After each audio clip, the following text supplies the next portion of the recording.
Hey, it's going on 10 a.m.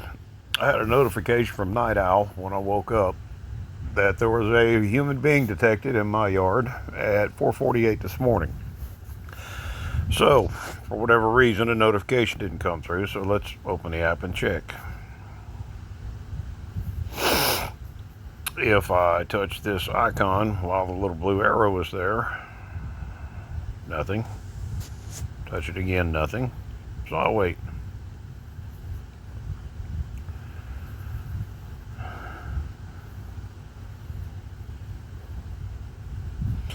And let's refresh your screen by swiping down.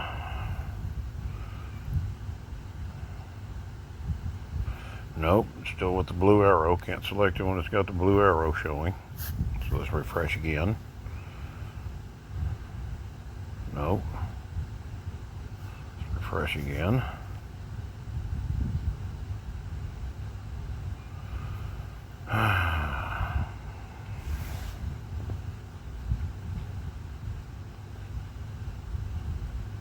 Nope. Okay, let's close the app. It's not going to cooperate. Let's open the app again.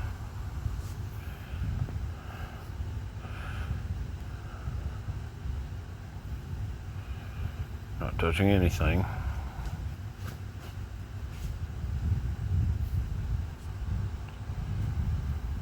Okay, let's refresh.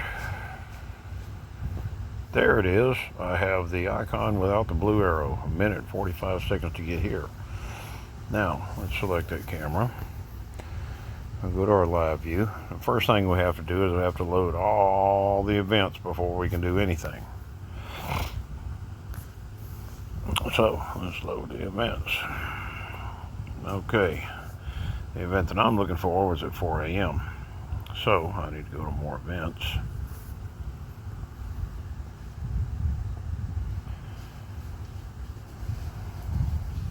And it's loading.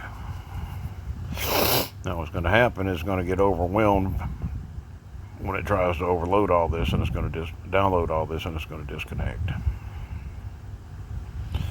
So go all the way back here. This is with motion sensor that I had to turn off. There it is, 4:48. Let's select it. Nope, can't connect to the device. Check your connection and your credentials. Yeah, okay. Oh, only option, leave. Can't connect, okay. Now back here again. This is the 10th time I've done this today. And this is why, if you are considering buying any kind of camera that uses the Night Owl app, I suggest you run fast.